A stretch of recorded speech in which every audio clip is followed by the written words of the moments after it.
حضرت خباب رضی الله تعالی عنہ د جاهلیت په دور کې د نبی کریم صلی الله علیه وسلم د نبوت څخه مخکې دی او رسول الله صلی الله علیه وسلم ډېر سره انډوالان ډېر زیات محبت دی. حضرت خباب یو غلام بیا قیدي شو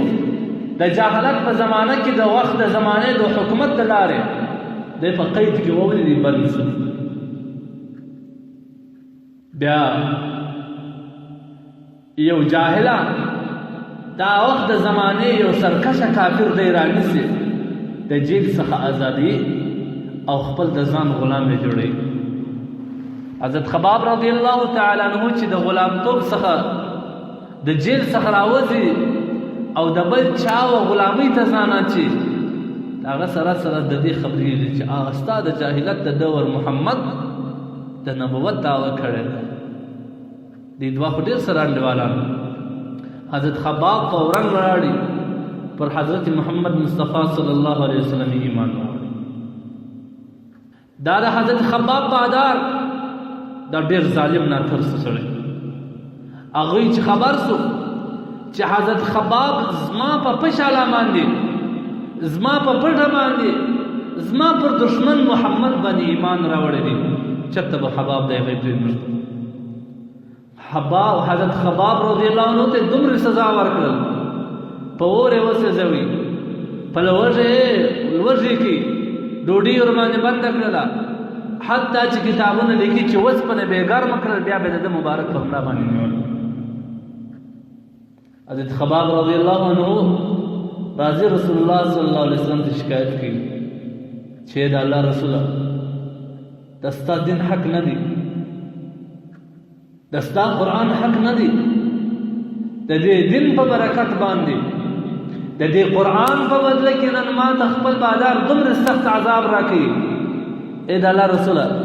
تا د الله جل جلاله څخه زما دپاره یو خاص کړی دی که نه دی؟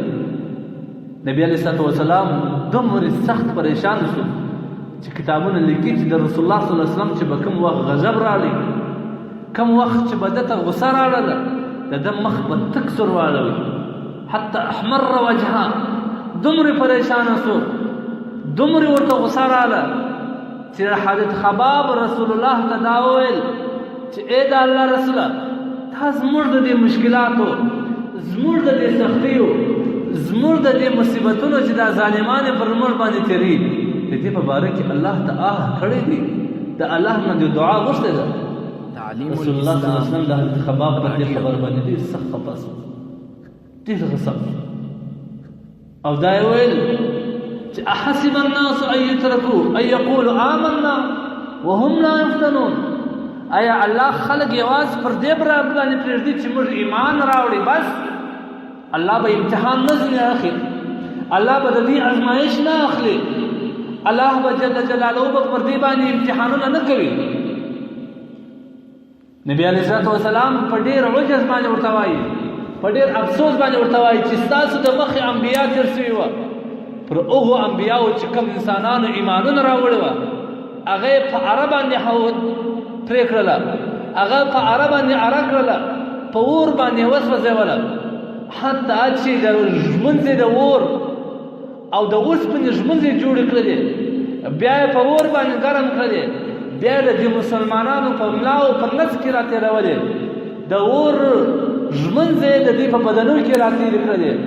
د دې اډونه یې د غوښو څخه جلا کړله د دې د اډو څخه یې پلې جلا کړلې ویې غورځوله مسخه کړله هغوی د دین په واج باندې بیا هم دا ویل ولقد فتنا الذين آمنوا وقد فتنا الذين من قبلهم اے بشک الله امتحان واخستی د هغه انبیاو د امتو څخه چې هغه د دې در مخه تېر سوي دي فلا يعلمن الله الذين صدقوا الله ته هغه کسان معلوم شول چې هغه د خپل ایمان په دعوه کې رښتونی وه رښتیا یې ویلي وه درواغ یې نه ویلي مصیبتونه یې وګالله ځانونه یې قربان کړله مال یې قربان کړي حتی چې انبیاو خپله در اره ځان لاندې کړي او ځان یې اره کړي وليعلمن الکاذبین او هغه انسانان چې هغه د درواغو دعوه کړې وه هغه په خپله دعوه کې درواغجنان وه الله ته هغه هم ښه معلوم شي. نو اسلام چیرې دا د ګوړې غړپ نه و چې انسانانو به تېروي، دا چېرته شربت نه و چې انسانانو تېروي. اسلام دا په قربانیو باندې راغلی دی، اسلام دا په وینو باندې راغلی دی، اسلام دا په لوږه باندې راغلی دی، اسلام دا په تنده باندې راغلی دی، اسلام دا په زخم باندې راغلی دی. اسلام څه مفت شی نه و چې ما او تا ته راورسوي. ځکه چې د حضرت مرداس رضی الله تعالی عنه څخه روایت دی چې قال النبي صلی الله علیه وسلم یذهب الصالحون الاول فالاول. اللهم د دنیا څخه قرار یو صالح او نیک خلق لمنځه وړي. یذهب الصالحون الاول فالاول، یو به لمنځه وړي. نیکان، علما،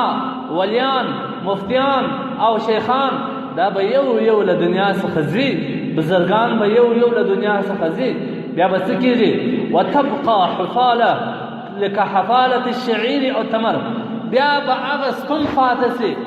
هغه فمان به پاته سي، لکه څرنګه چې د اوربشي څخه صفا اوربشي ټولې کې هغه پچخلې پاته سي،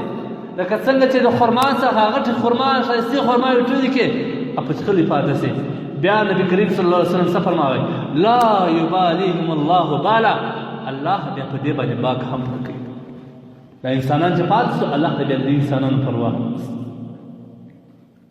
حضرت انس رضی الله تعالی عنہ فرمایي یأتی علی الناس زمان الصابر فیهم على دینه کالقابض على الجمر. رواه ترمذی. زما پر امت باندې یو داسې زمانه را روانه ده، زما پر امت باندې یو داسې وخت را روان دی، یو داسې بدلون را روان دی چې زما د امت انسانان که پر دین باندې منګولې لګوي، دین مضبوطه کوي، دین په ځان کې راولي، په دین باندې عمل کوي، دا انسانان به دا رقم وي لکه د اور سکروټه چې په ورغوي کې نیسي. د اور سکروټه چې سړی په ورغوي کې ونیسي، امکان د دې دی چې دا اور دا ورغوي وسوځي، لاندې سکروټه لکه دین به د سکروټ په شان باندې سي کې غرزه اسلام نه ولاړي، ایمان نه ولاړي، د دنیا څخه به ایمان ولاړي کې بلاس کې مثبت نه سي، لاس به درسي، لاس به درسوځي او بیا به د دې